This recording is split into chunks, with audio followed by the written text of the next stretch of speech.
Hallo ihr liebe Leid, hier ist wieder der Yankee mit Let's Play Call of Cthulhu auf Pelzig. Ja, in der letzten Episode haben wir eigentlich hier, das habe ich dann beim Durchsichten von der Episode nochmal gemerkt, haben wir hier eigentlich unseren Cut, unseren Speicherung gehabt. Und ich habe dann nochmal alles gemacht, was in den 3 Minuten noch war, sprich hier die Schlaftablette, hier das Key of Relay nochmal gelesen und war im anderen Zimmer und so weiter und so fort. Ich jetzt sage, heute können wir uns mal deine ganze Dinger widmen, außerdem, das haben wir in der letzten Episode schon gelesen. Also ich habe es wieder rekonstruiert, was wir gemacht haben. So, geht's mal weiter. Die Arkham-Anthologie Band 9, Azathoth und andere Schrecken. Eine Gedichtsammlung von Edward Pickman Derby, auch als Albtraumlyrik bekannt. Diese Sammlung von Gedichten wurde bei ihrer Veröffentlichung 1908 mit Begeisterung aufgenommen. Derby war zu der Zeit erst 18 Jahre alt. Dieser Band ist Teil der Arkham-Anthologie, einer wertvollen Sammlung von Abhandlungen und Arbeiten über Esoterik und das Übernatürliche. Another volume by Arkham Editions. Die Arkham-Anthologie, Band Nummer... Moment, gerade mal gucken. Ah ja, gut. Mein Mikrofon hängt nicht zufällig hier in der Facecam drin. Im Blickbereich davor. Ja, Band Nummer 4, der Schlüssel Solomon. Ein Zauberbuch, das angeblich vom legendären König Salomon geschrieben wurde. Es enthält verschiedene Rituale der Anrufung und Fluchrituale. Neuauflage von Claudia D. Waits, basierend auf dem Original von L.W. de Lawrence. Dieser Band ist Teil der Arkham-Anthologie, einer wertvollen Sammlung über Abhandlungen und Arbeiten über Esoterik und das Übernatürliche. Arkham Editions? Never heard of him. Natürlich mal wieder Band Nummer 8. Massa di Requiem per Shugai. Eine Oper in 8 Akten von Benvenuto Chieti Brodighera. Ein berüchtigtes lyrisches Werk, das 1768 in Italien veröffentlicht wurde. Man sagt, dass die Oper nur einmal aufgeführt wurde und bei einem Aufruhr im Publikum mehrere Tote und Vermisste zu beklagen waren. Ja, wieder bla bla. Arkham. How many volumes are there in this collection? Band 6, die Prophezeiung, eine Sammlung von langfristigen astrologischen Vorhersagen in Versform. Verfasst von Nostradamus, übersetzt von E. Leoni und Theophilus Whitebridge. Gehört natürlich mal wieder zur Arkham-Reihe. Moment, das hier. Arkham Editions. Band 1, Uralinda. Never heard of him. Ein altes friesisches Manuskript, übersetzt von William R. Sandbach. Im Text wird behauptet, dass in ferner Vergangenheit Europa und andere Kontinente von den Müttern dieses Volkes kontrolliert wurden und dass außerdem unser Alphabet aus der friesischen Sprache stammt. How many volumes are there in this collection? Band 3, Dinge, die nicht sein sollten. Eine Sammlung von Aussätzen über amerikanische Folklore und urbane Legenden, geschrieben von Albert Wilmarth, Professor an der Miskatonic University. Another volume by Arkham Band 2, Editions. Corpus Hermeticum, verfasst von Hermes Trismegistus, übersetzt und bearbeitet von Nathaniel M. Coppelius. Diese Sammlung von Schriften zu verschiedenen Glaubensrichtungen wurde von einem legendären Philosophen verfasst. Sie enthält eine Übersetzung der Tabula Smaragdina, einer unter Alchemisten des 16. Jahrhunderts berühmte Schrift. Wahrscheinlich in Prag. Nehme ich jetzt einfach mal so an, weil 16. Jahrhundert in Prag, goldenes Gässchen und so, ne? Arkham Editions. Ja, das hatten wir schon. Never heard of him. Okay, ich habe aber so das zwingende Gefühl. Moment, unser Verstand ist derzeit erschüttert. Okay, das ist ganz gut soweit, also nichts allzu Schlimmes. Hinweise, Akte zum Schlüssel, Relais, Inventar. Genau, Drakes Memoiren. Das muss ich mal, glaube ich, nochmal durchlesen, um den Safe zu knacken. Okay, jede Walze. Das heißt, ich muss Walze finden. Wir haben ein Grammophon hin, da können wir es bestimmt abspielen drauf. Welt Griechenlands. Okay, hier hat man doch bestimmt irgendetwas, was mit Griechenland How many dabei war, ne? volumes are there in this collection? Edward Pickman. Nee, das war's nicht. Irgendwo war es mit Another Griechenland. volume by Arkham Hier, Editions. desto Hermes Trismegistus. Das ist Band 2.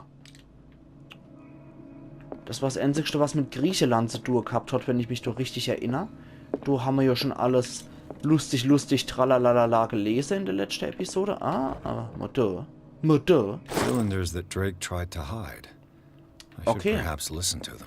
Ah, deswegen wahrscheinlich mit Griechenland. Das wird hier wahrscheinlich die Griechenland-Sektion sein.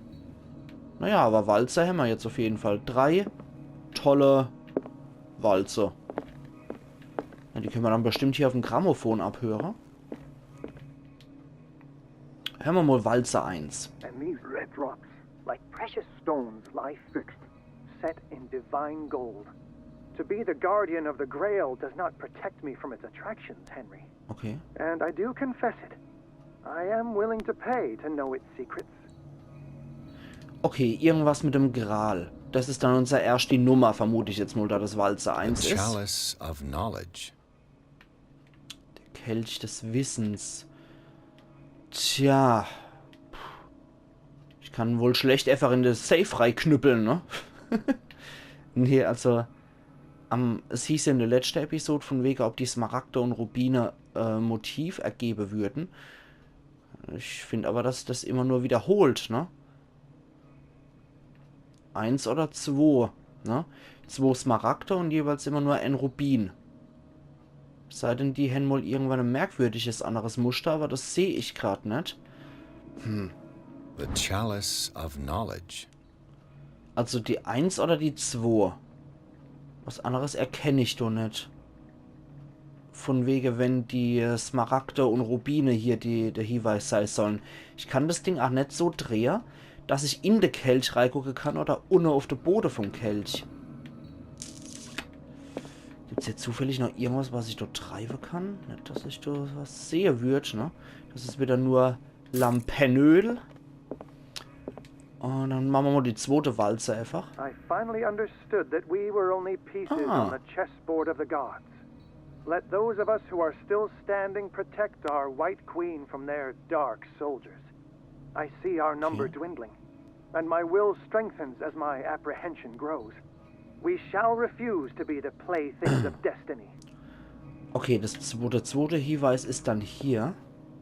The queen has little protection. Ja.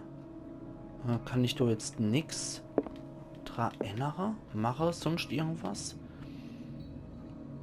The queen has little protection. Ja, die Königin ist vollkommen umzingelt, die Weiße. Aber NC3, 4. Vielleicht das 4. Feld oder das 2. Feld? NC2 und hier 2, 4. Und dann... Dear friend, I thank you again for the anthology of the works of Arkham editions that you sent me. Volume 9, Azathoth and Other Horrors, seemed particularly relevant to my research. I never tire of browsing through them. Okay. Azathoth, natürlich. Das ist ja auch ein großer Alter. War ja klar, dass es dort drin versteckt ist. So, wo ist Band 9? So these are the volumes Azathoth? that Drake... What did Drake say about this collection? Drake talked about a particular volume. So these are the volumes that Drake was talking about in his message. Nummer 9. Okay. Probieren wir es doch mal. 1 und 2, 2 und 4 und 9. Gucken wir doch mal. Also... Moment. Hier die Nummer 9. Walze 3. Das erscheint mir recht sinnvoll. Hier probieren wir mal die 4 aus. Und da probieren wir mal die 1 aus. Oder die 2 aus. So. Ja? Nett. Okay. Dann probieren wir da die 1 aus. Und bei dem die 2. Moment. Immer noch nicht. Dann bin ich offenbar zu dumm dafür. Okay. Das wird wahrscheinlich ja die ganze Episode schlucken. Also die Nummer 9 an 3. Stelle sollte eigentlich stimmen. Walze 3. Band 9. What did Drake say about this collection? 1908 können wir jetzt auch nicht reinmachen als Passwort. Das sind ja nur 3 Ziffern, ne? Sonst hätte ich 1908 oder 18 genommen. Irgendwas mit dem Gral und irgendwas mit der Königin. Ich hätte jetzt gedacht, ne? 2. Feld oder 4. Feld. Das scheint aber nicht zu stimmen. Ah, Moment. ich habe sie nicht anders mal ausprobiert, sondern immer nur für sich. Warte mal, machen wir das mit 2. Und desto mit 2 ebenfalls. Ich drehe immer in die falsche Richtung. Oder wir machen 2 mit Nummer 4. Oder 1 mit Nummer 4.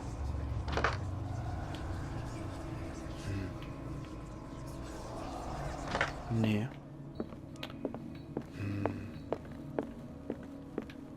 Band 9 stimmt auf jeden Fall. Was habe ich denn an dem dappische Ding nicht kapiert? Hier ist auch keine Nummer drauf eingraviert. Und ich kann nur in dem Winkel drehen. Das ist auch ziemlich doof. Moment, ist hier irgendwas in der Bruchstelle vielleicht? Irgendeine Nummer eingraviert? Nee. Die Bruchstelle hat auch keine Ziffer, die sie ergibt. Hätte sein können, dass das Bruchstück vom Gold möglicherweise eine Ziffer ergibt. Nee. Ach, in einem anderen Lichtverhältnis sehe ich da nichts drin.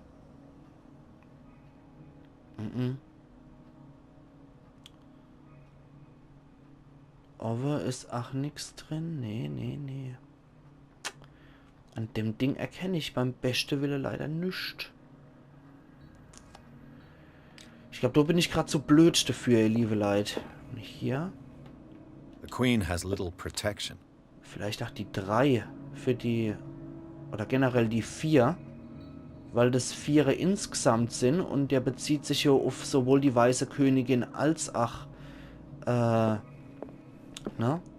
Als auch die Krieger, die sie umzingeln.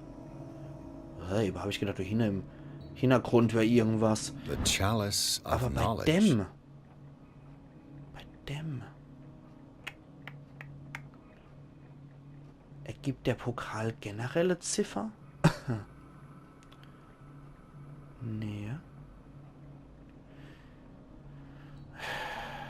Ergeben die Rubine und Saphire ein besonderes Motiv?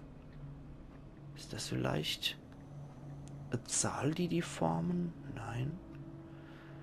Ich bin mir sicher, jeder, der das Rätsel schon kennt, wird jetzt da hocken und mich verfluchen mal wieder, weil ich mal etwas langsam wieder im Kopf bin. Aber ich kapiere es irgendwie nicht. Ich bin mir aber mittlerweile relativ sicher, dass es die 4 ist beim 2. mit der Königin, ja. Dann probieren wir doch einfach mal ganz stur durch. Nee. 0. 9. 8. 7. Nee.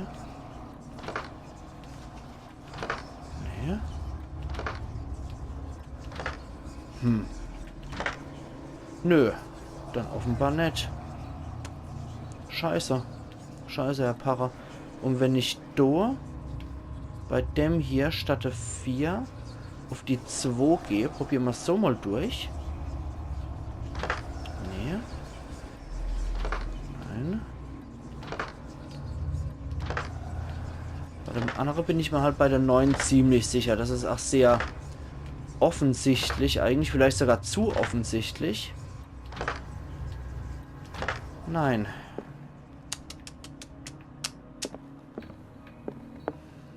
Ja, das wird höchstwahrscheinlich die ganze Episode schlucken. Jetzt sind wir ja schon bei 14 Minuten. Nochmal. Ah, okay, die Rubine. To be the guardian of the Grail does not protect me from its attractions, Henry. And I do confess it. I am willing to pay to know its secrets. Okay, die Rubine. Um die Rubine geht's. Das ist immer nur Anna, ne? The Chalice of Knowledge. Ja. Ja. 1. Das muss dann 1 eigentlich sein. Wir setzen es gerade mal um. Das heißt, 1 muss die 1 sein. Dann stimmt irgendwas mit dem Schachbrett nicht. Wenn es um die Rubine geht, das sind immer nur Anna. Weil da gibt es nicht irgendwie eine Abweichung im Muster, die wiederholen sich immer. Und wenn er die Rubine besonders ausspricht, dann muss es dort drum gehen, also Anna, ne? Queen has little protection. So, es geht um die Königin. Jetzt gucken wir nochmal, was er dazu sagt. I finally understood that we were only pieces on the chessboard of the gods. Let those of us who are still standing protect our White Queen from their dark soldiers. I see our number dwindling, and my will strengthens as my apprehension grows.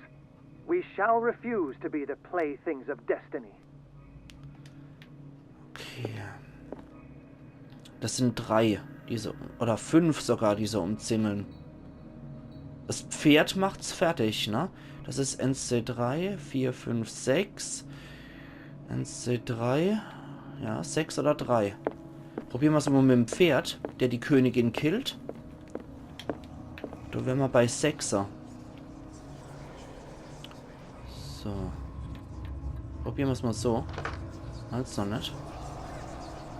Dann vielleicht die 5. Nee. Wir probieren es jetzt einfach mal wieder durch.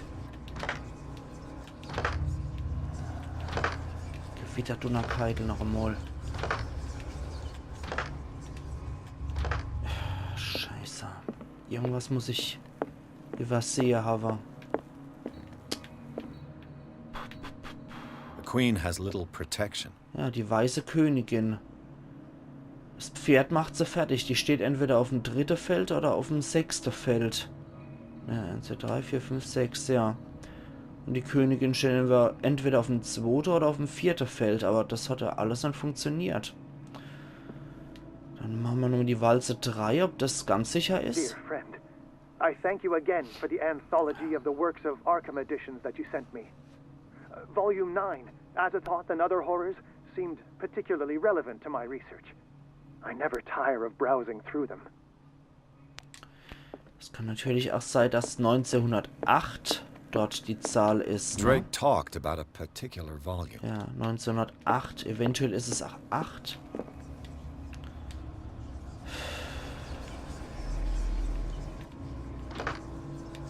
So, machen wir noch einmal. Nee.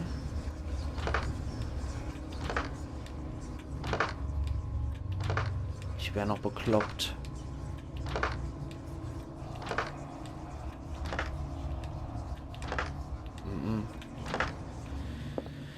Ich werde bekloppt.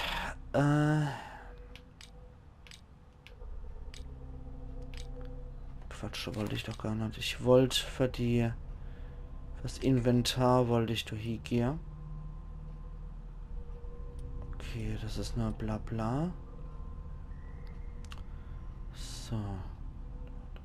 Jede Walze ist nummeriert. Ah, die Ordnung ist die Lust der Vernunft, aber die Unordnung ist die Wonne der Fantasie. Okay, dass am Ende meist die Vernunft siegt. Das heißt, es kann in der entsprechenden Reihe sein oder nicht. Okay.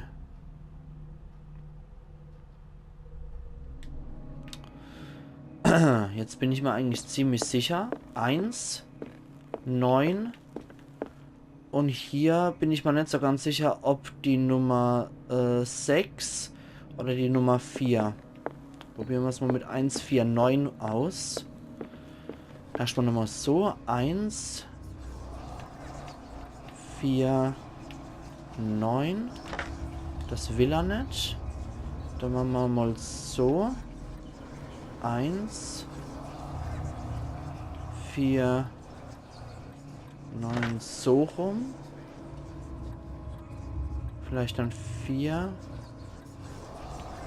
9 und 1. 4, 1, 9 eventuell. Nee. Nee. Eigentlich... Ich werde noch bekloppt. Also wenn ich es heute nicht hinkriege, dann gucke ich einfach noch die Lösung. Ich möchte jetzt halt wirklich nicht ewig an dem Käse rumhängen, ihr liebe Leid. Vor allem, wenn ihr wahrscheinlich schon die Lösung längst wisst und ich habe halt wieder der Dappschädel und weiß einfach nicht, wie es weitergeht. Verschwendet man hier nur Episode. Das möchte ich euch nicht antun, weil ihr seht ja, ich habe es ja probiert, aber irgendwie will das nicht so recht. Steht auch Sarah, mir hängen jetzt gleich die 20 Minuten vorbei. Deswegen mache ich jetzt einfach hier meinen Cut. Und wir sehen uns dann übermorgen wieder zu Let's Play Call of Cthulhu auf Pelzig. Ich werde noch die Lösung von dem Ganzen gucken, weil wie gesagt, ewig Zeit verschwenden muss auch nicht sein. Ich habe jetzt eine ganze Episode noch gekruschelt und es wird einfach nicht. Also machen's gut und bis übermorgen wieder, dann habe ich die Lösung parat. Iron Yankee.